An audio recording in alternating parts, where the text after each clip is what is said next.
Hello বন্ধুরা, আজকে আমি আপনাদের ফুলকপি দেখাবো রান্না করা। ফুলকপিগুলো লাল লাল করে ভেজে নেবেন, ভাপিয়ে নিয়ে আলুগুলো হালকা একটু অল্প ভাপিয়ে নিয়ে লাল লাল করে ভেজে নিতে হবে। দেখুন আমি করে নিয়ে আলুগুলোকে লাল লাল করে ভেজে নিচ্ছি। এইভাবে লাল লাল করে ভেজে নিয়ে তুলে নিয়ে কড়ার মধ্যে তেজপাতা, শুকনো লঙ্কা, একটু জিরে ফোড়ন দিয়ে নেড়ে চেড়ে এর মধ্যে কেটে রাখা টমেটোগুলোকে আমি দিয়ে দেব। কেটে রাখা টমেটোগুলোকে একটু নাড়াচাড়া করে একটু নরম হয়ে আসলেই ওর মধ্যে আমি একটু আদা বাটা দিয়ে দিলাম। আদা বাটাটাকে ভালো করে নাড়াচাড়া করে হলুদ, লঙ্কা, জিরের গুঁড়ো দিয়ে এটাকে ভালো করে আবার নাড়তে থাকবো। একটু সামান্য জল দিয়ে দেবো যাতে না পুড়ে যায়।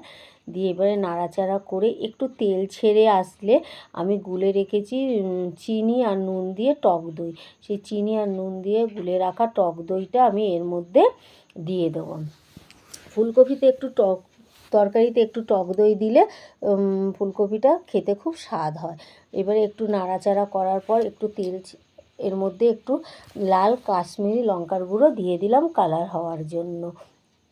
একটু নেড়ে চেড়ে একটু তেল ছেড়ে আসলে ওর মধ্যে একটু সস দিয়ে দেবো।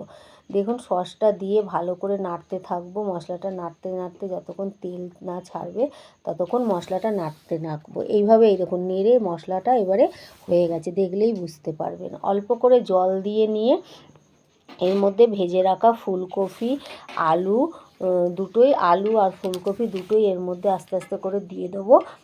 দিয়ে নেড়ে চেড়ে আমি এর মধ্যে জল দিয়ে দেবো। আস্তে আস্তে করে নাড়বেন, কারণ ফুলকপি আর আলু দুটোই ভালো করে ভাজা আছে, সেহেতু বেশি জোরে জোরে নাড়লে সেগুলো ভেঙে যেতে পারে। মশলাটার সঙ্গে একটু ভালো করে মাখিয়ে নিয়ে ফুলকপি আর আলুটাকে মশলাটার সঙ্গে ভালো করে এদিক ওদিক করে মাখিয়ে এর মধ্যে অল্প করে সামান্য পরিমাণে জল দিয়ে দিলাম। আপনারা যেরকম রাখতে চাইবেন তরকারিটা সেই পরিমাণে জলটা দেবেন। আমি যেরকম অল্প মিডিয়াম জল দিয়েছি। এরকম ফুটে উঠলে এর মধ্যে ধনেপাতা কুচিগুলো দিয়ে উপর দিয়ে একটু গরম মশলা ছড়িয়ে আমি নামিয়ে ফেলবো। হয়ে গেল ফুলকপি আলুর তরকারি। আপনাদের ভালো লাগলে লাইক, কমেন্ট এবং শেয়ার করবেন।